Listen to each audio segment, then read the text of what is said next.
a technology like mobile phone. In fact, when Dr. Yunus brought a mobile phone to Bangladesh, many people laughed at him, right? People don't have food to eat and no shirts to wear, and you're going to give them what? Cell phone, right? But today, think about it. Cell phone could not be any more affordable in Bangladesh. Okay, even being one of the poor country, we have almost 42 million subscribers. Who would have thought we would get to that position in 10 years, right? So, and it's a perfect example of how we just leapfrogged to it. The land-based phone infrastructure is virtually stagnant. The growth is virtually stagnant. Okay, on the other side, our mobile subscriber base is growing about 30% annually. Okay. Technology for the poor communities, right? Poor communities. Other way of looking at it is that think about in most of the emerging countries. Let's pick Bangladesh. Because since I'm in Bangladesh, we have lots of information on Bangladesh, and of course, it is my job to keep information about other emerging countries. Okay? Because when I talk to a global company, I can give you an example of Bangladesh, but I pretty much speak on the conditions of emerging countries. So let's pick one condition. That is, after you are in Bangladesh, what we call, I call that there is a filtration systems, right? Of course, you know that there are because of malnutrition and other issues, we have lots of death during the childbirth, right? We also have death, because of the malnutrition by the time they reach 6 months or 2 years. So to think about that, you are the luckiest one, and you grow up to be, the school age. And there is another filter, that is not everybody gets to the school because opportunity is not there. You don't have access to the school. You cannot afford it, okay.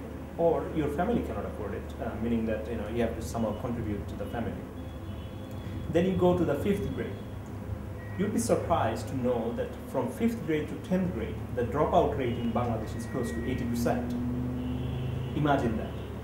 Imagine that in UK, where you're from. Okay. 80% of your population drops out from the 5th grade to 10th grade.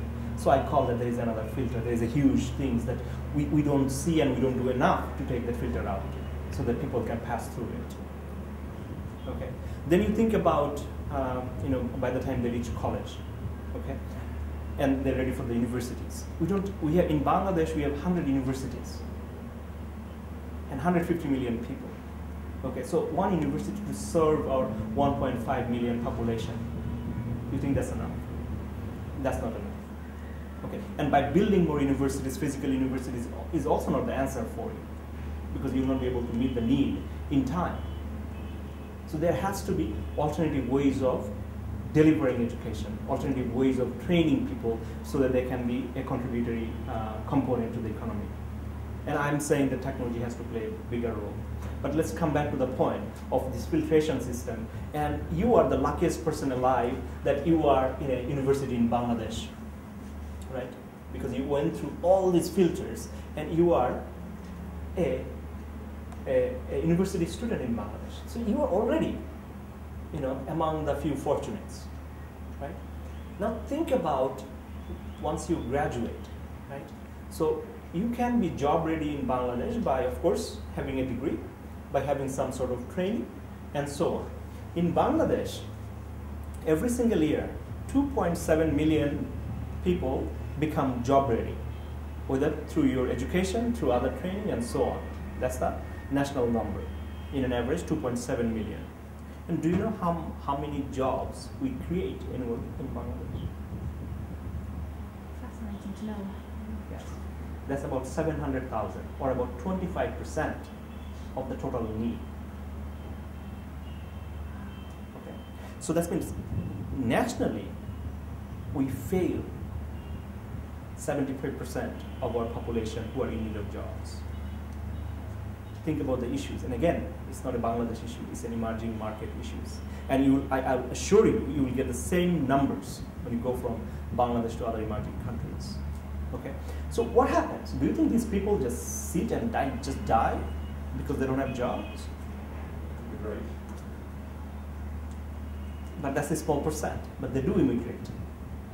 But guess what happens? They become entrepreneurs. They become entrepreneurs. Okay.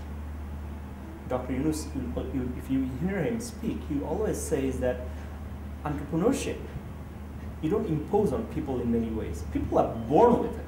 Some people, we just, start showing off our entrepreneurships. Naturally, some people will come to a position, then we become entrepreneurs. But it is inherent. That's what Dr. Yunus says. And he says everybody has entrepreneurship in some way, and some people are better at capturing that potential than the others.